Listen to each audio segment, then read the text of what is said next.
حضرت محترم اب آئیے میں آپ کو واقعہ سناؤ، فرمانے مصطفیٰ سناؤ، جس پر عمل کر کے ہماری ماں بہنیں، ہماری بہو بیٹیاں اگر وہ عمل پیرا ہو جائے، حقیقت معنوں میں سے اپنی زندگی کا زیور بنا لے، اپنے چہرے کا سنگار بنا لے، اپنی کریکٹر کی چادر بنا لے، اپنے کردار و افعال کی رضا بنا لے، انشاءاللہ او میرے بھائیو لڑکی کی شادی ہے، اسی لیے میں اس واقعے کا انتخاب میں نے کیا ہے۔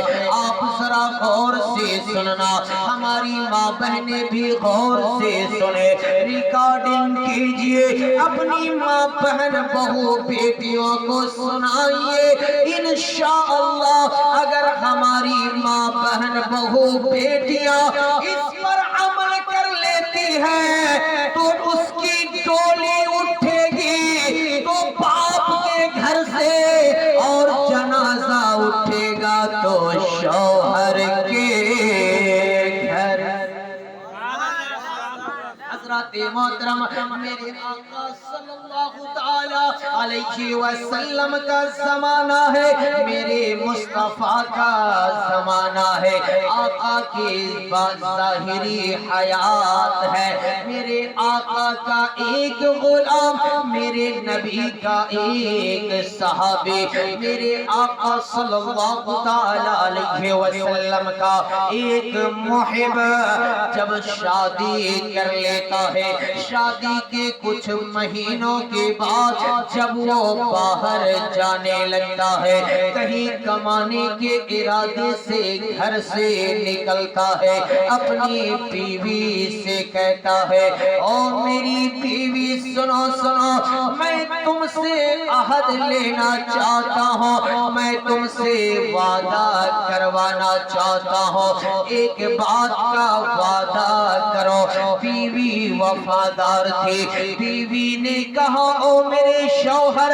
میں آپ کے لیے جان قربان کر سکتی ہوں، یہ بات کا وعدہ کیا ہے آپ بتائیے تو صحیح۔ اس صحابی رسول نے اپنی بیوی سے کہا، او میری بیوی میں تیرے سکھ کے لیے باہر جا رہا ہوں، میں تجھے راحت و آرام دینے کے لیے اپنے گھر کو چھوڑ رہا ہوں، تمہاری جدائی کو برداشت کروں گا، ماں باپ سے دور رہوں گا، رشتہ داروں سے دور رہوں گا، او میری بیوی سنو سنو، جب تک کہ میرا حکم نہ ہو، میرے حکم کے بغیر تم میرے گھر سے باہر قدم کو نہ نکالنا۔ کیا کہا؟ میرے گھر سے باہر تم اپنے قدم کو میرے حکم کے بغیر، آدیش کے بغیر، آرڈر کے بغیر نہ نکالنا۔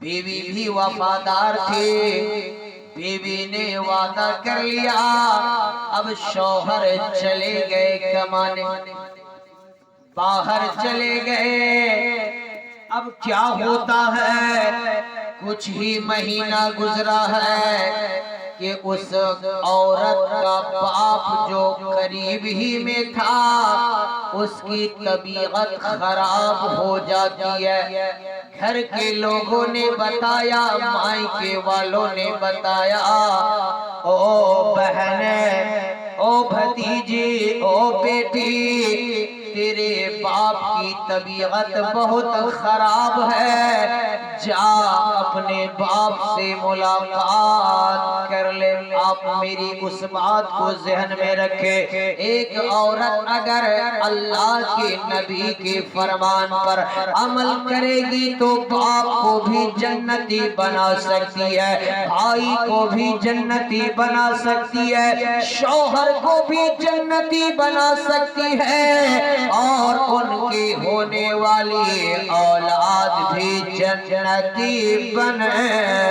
سکتی ہے۔ محترم ذہن میں رکھے ان باتوں کو. اب اس عورت کا باپ جب علیل ہوتا ہے، جب لوگوں نے خبر دی، اس کو اپنے شوہر سے کیا ہوا وعدہ یاد آ گیا.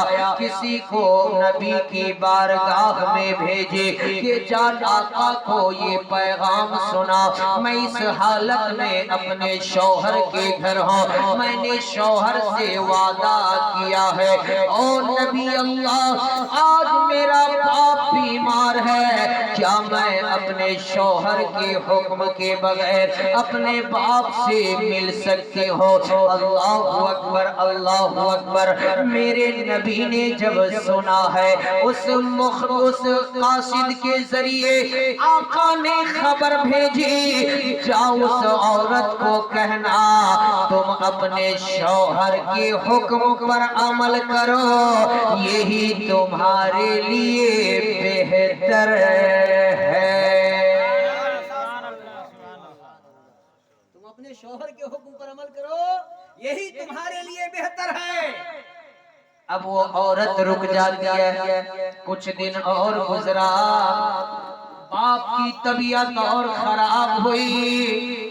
اب باپ نزا کے عالم میں جا چکا ہے، سانس لٹکی ہوئی ہے، زبان پہ بس اس بیٹی کا نام ہے. سارے رشتہ دار آ چکے ہیں، سارے خیش و اقربا آ رہے ہیں، مگر قریب ہی میں بیٹی کا گھر ہے، بیٹی نہیں آ رہی ہے.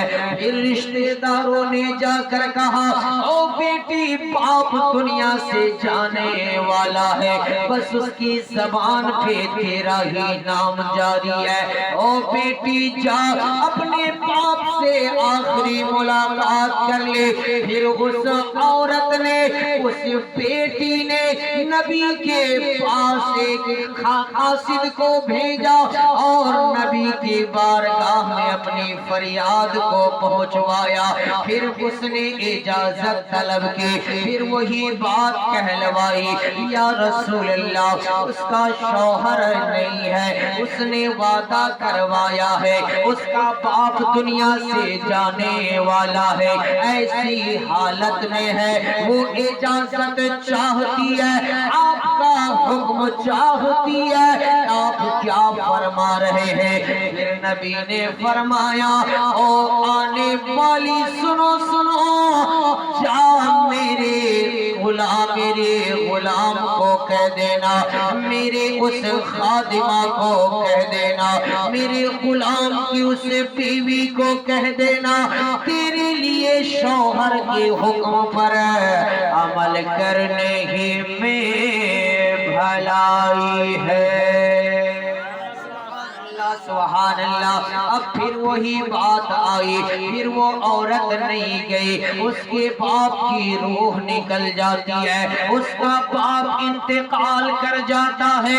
پھر لوگوں نے جنازہ تیار کیا، پھر لوگوں نے کہا کہ باپ کی آخری زیارت کر لے. پھر نبی کے پاس وہی قاصد، پھر وہی خبر واپس آئی کہ اے عورت سنو سنو، تمہارے لیے باپ کی آخری زیارت کرنے سے بہتر ہے تم اپنے شوہر کے حکم پر عمل کرو.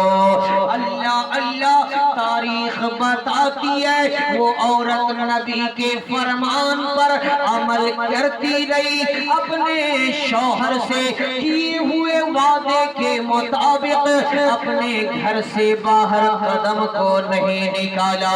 اللہ اللہ، کچھ ہی دنوں کے بعد وہ تو روتی جا رہی تھی، اس کا شوہر آیا، ساری خبریں سنائی، شوہر بھی رونے لگے، بیوی بھی زارو قطار رونے لگی، دونوں گلے مل کر رونے لگے. شوہر نے کہا او میری بیوی تم چلی جاتی. بیوی نے کہا نہیں او میرے سرتاج میں کیسے جاتی. آپ کا حکم تھا, نبی کا بھی یہی حکم تھا, میں کیسے جاتی. اللہ اللہ تاریخ بتاتی ہے کہ دونوں شوہر بیوی نبی کی بارگاہ میں جاتی ہے, نبی سے سلام عرض کرتی ہے. جیسے ہی نبی نے دونوں کو دیکھا ہے مسکرانے لگے. آمنہ کا چاند کیا مسکرائے, ٹوٹے ہوئے دل آپس میں جڑ جاتے ہیں. آمنہ کا لال کیا مسکرائے, ایسا معلوم ہو رہا تھا ان دونوں کو جیسے بےتاب دل میں کسی نے سکون بھر دیا ہو. میرے مصطفیٰ کے قریب وہ دونوں گئے, سلام کیے. آقا نے فرمایا او خاتون تو وہی ہے جس کا باپ انتقال کر گیا, مگر تو نے اپنے شوہر کی نافرمانی نہیں کی. او خاتون تو وہی ہے جس کا باپ دنیا سے چلا گیا, مگر تو نے نبی کے فرمان کو نہ ڈالا. اس نے سر ہلا کر اس بات میں جواب دیا, ہاں میں جواب دیا. میرے نبی اور مسکرائے اور فرماتے ہیں او خاتون سنو سنو, اب تم اپنے شوہر کے حکم پر عمل کرتی رہی, نبی کے فرمان کے مطابق زندگی گزارتی رہی. تم اپنے گھر میں رہ کر باپ کے لیے دعا کی, تیرے گھر سے نہ نکلنا, نبی کے فرمان پر عمل کرنا, شوہر کے حکم پر عمل کرنا. اللہ کو اتنا پسند آیا, اتنا پسند آیا, اتنا پسند آیا کہ تیرے گنہگار باپ کو اللہ نے جنت عطا